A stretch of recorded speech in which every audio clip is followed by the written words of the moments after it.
My name is Todd Crosby, and I am the Assistant Special Agent in charge with the GBI Region 13 Perry, Georgia office. First off, let me say our thoughts and prayers go out to the Gunn family and the Fort Valley State University family.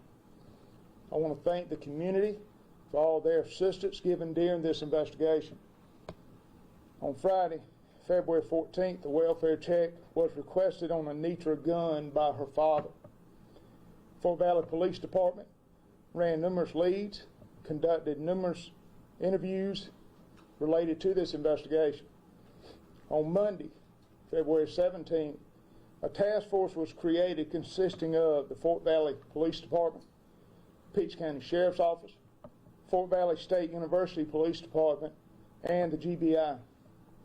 On Tuesday, February the 18th, at approximately 3:20 p.m., the body of Anitra Gunn was discovered in a wooded area off of Greer Road in Crawford County, Georgia. At that point, the Crawford County Sheriff's Department became part of this task force. Numerous leads have been followed, witnesses interviewed, and searches executed during this investigation. During the investigation, enough information was developed that gave us probable cause to obtain an arrest warrant charging DeMarcus Little with malice murder. Any questions? Can you talk anything about the evidence? I know. No, ma'am. That would be detrimental to the prosecution, possibly, so no, ma'am. Can you tell us what, I don't know, what changed between this morning and now, or did you guys feel as if you had enough this morning, or was there some development this afternoon? There was some development this afternoon, and we followed the leads, we followed the evidence, and the evidence led us to this, but it took it a minute to develop. Do you believe he acted alone? No comment on that. Is there an update on the autopsy? Can you describe how the body was found? Was there any obvious signs of lacerations or anything? No comment on that. Can you comment on the cause of death? No, ma'am, not at this time. We're still waiting. It's pending toxicology. Were there any discrepancies in between the 3 different times he was interviewed? Were there any discrepancies or changes that happened when he was interviewed by law enforcement? I'm not going to comment on that. Did you ever find the other piece of the bumper? No, ma'am. We're still looking for the white bumper. So if anybody in the community, I mean, this is still very much an active investigation. We're still wrapping up, following up, processing, have evidence at the crime lab to be looked at, and if that bumper can be found, that would be nice. Have you found the phone? No comment. Can you say when exactly the time that you charged him for these charges came about? Yes, ma'am, about 5 minutes ago when we told you we're ready to go. Did he already post bond? What time did he post bond earlier? I'm not familiar. That's a question for Sheriff Dees. When will you be able to tell us more information? We will be turning this over to the district attorney's office now that charges have been taken, and so all questions can be answered by them from this point forward. But whatever happened today, where you felt you had enough probable cause? Yes, ma'am. Because we know you've interviewed him 3 times already. Correct. Did you guys interview him again today at all? No, ma'am. He's already asked for a lawyer. We wouldn't have interviewed. Everything else I want to know, you don't have to tell me. Now that he is being charged, do we know anything about a next court appearance? That hasn't been scheduled yet, but I'll just say, as we said it earlier today, where we're going to follow every lead wherever it led us, and that developed into the evidence that led to this warrant. So there will be a hearing in the next few days, and I'm sure you'll be apprised of that. Was malice murder the only charge? Was there any aggravated assault, or could more charges be forthcoming? There was 1 count of malice murder. All right. Thank y'all for coming. Did you say your name in the beginning? Todd Crosby. Yes, ma'am. Thank you. And who are you with? GBI.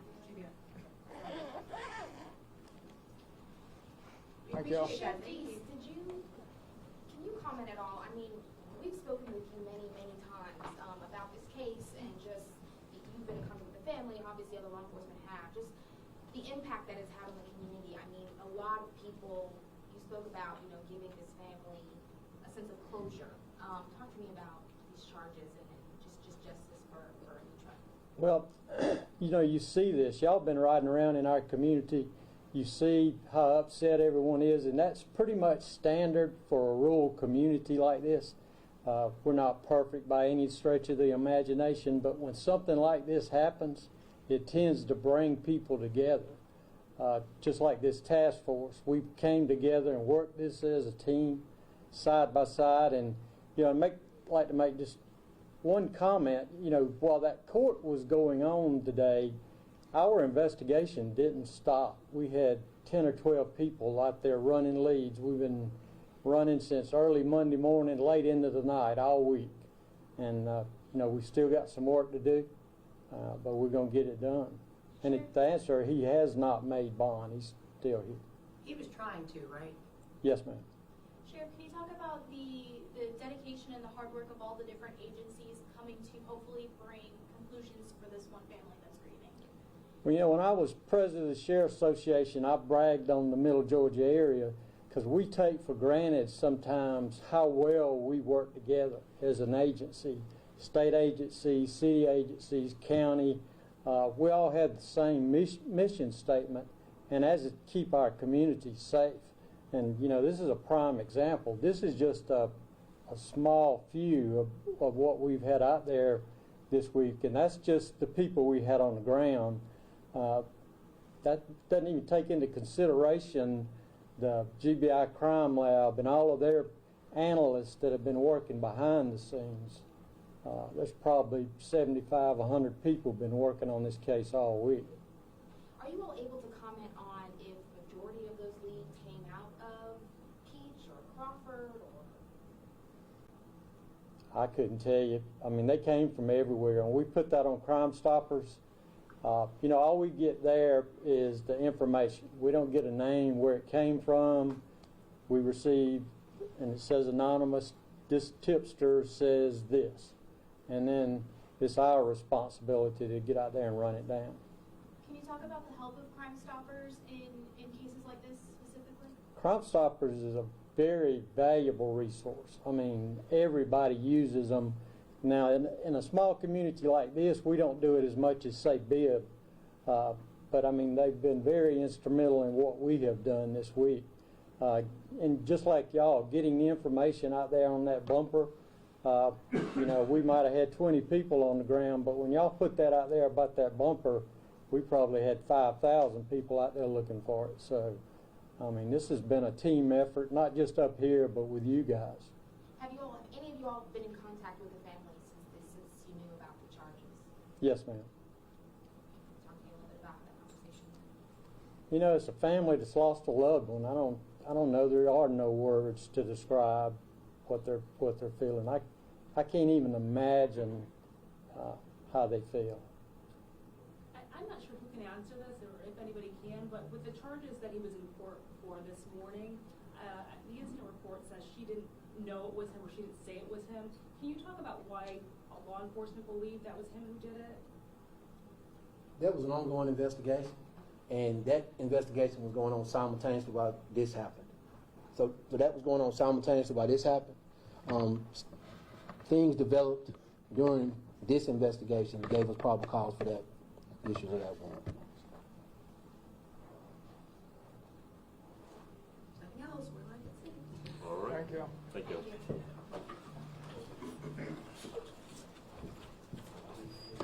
We asked for so much from Atlanta. We're sorry. Just know I didn't break that. I bet that's your competition. Thank you. You're fine. I know it's hard to see me. I just want to sneak in. I saw it, did you?